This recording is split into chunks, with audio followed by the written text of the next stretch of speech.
Thank you, Mr. Chair. I just want to appreciate for a moment that this hearing my Republican colleagues have called is about incompetence and failure of our federal government, when failure is exactly what they want to happen. Incompetence is their MO. The same Congress that can't pass a rules vote, can't pass a government funding bill, coming after the administration that has actually passed historic pieces of legislation like CHIPS and science and the Inflation Reduction Act and the infrastructure bill and an actually productive Congress. But when we talk about keeping the government functioning, let's be real. The people who are actually keeping things afloat are not my colleagues, thank God. And it's not even the president. It's our federal workforce.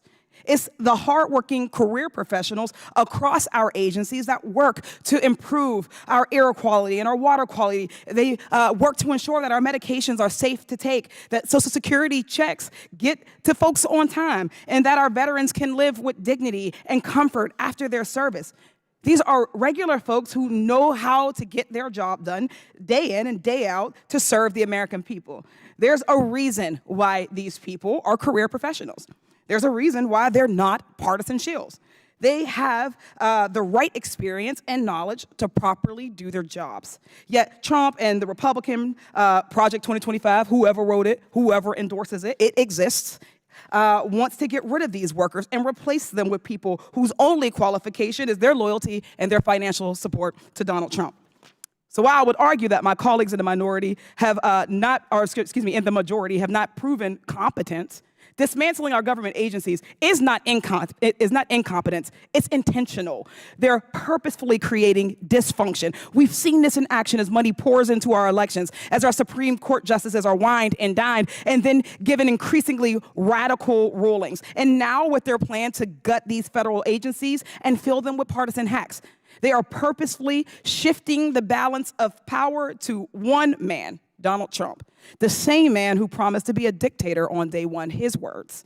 So, Ms. Perryman, when we talk about replacing these career federal workers with Trump loyalists, who is actually benefiting? And if it's not the American people, then who do we see gaining the most from these policies? I'm glad that you have raised this, especially in this committee where there's been a lot of conversation about waste, fraud, and abuse, because what we know is that when governments function without a career civil service, when governments function with high levels of appointees that have to be loyal to a particular ideology as opposed to our Constitution and to the American people, they're actually less efficient and more prone to corruption and waste, fraud, and abuse. So I think that the American people are the ones that lose out from Schedule F policies, and I think on the question of the Biden-Harris record, we do know that this is an administration that has promulgated a final rule in order to help protect our civil service. Thank you. So while we're on the topic of loyalists, I'd like to talk about one of the Republican witnesses, Ms. Guna Sakura. She is the author of Project 2025's EPA chapter. She was also a top official at the EPA during the Trump administration, and word on the streets is that she might head the agency during a future Trump term. And what is her vision for the EPA? She wants to dismantle it, and so that the EPA goes easy on corporate polluters. She wants to make our air and our water less safe. She wants to place fewer regulations on greenhouse gases, endangering public health and driving climate change. She's also called the threats of climate change, quote, overstated. She laid out all of this in her chapter for Project 25. It's on page 417. Ms. Perryman, what damage can be done if these harmful policies are unleashed at the EPA?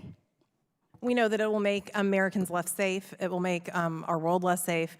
But we also know, and there was a Scientific American article recently about this that we can submit to the committee, that there are scientists in the United States government today that are dusting off their resumes, that are already concerned about being purged for their loyalty to facts and evidence and to the American people. And so I think this presents more than just a single policy concern, but really a broader overall problem for the American people and for the safety of our world. So let's be clear. This whole plan is another attempt to buy out our democracy.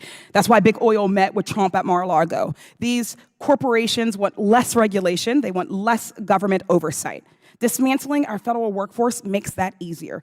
These huge corporations pour money into our elections, and they lavish our Supreme Court justices with gifts, and now they want to buy out our federal agencies. Our federal government has jobs to do and the American people to serve. They cannot do that if they are staffed with partisan hacks. And that, I would argue, is the true incompetence and danger that we are facing, not the incompetence of actually getting things done. Thank you so much, and I yield back.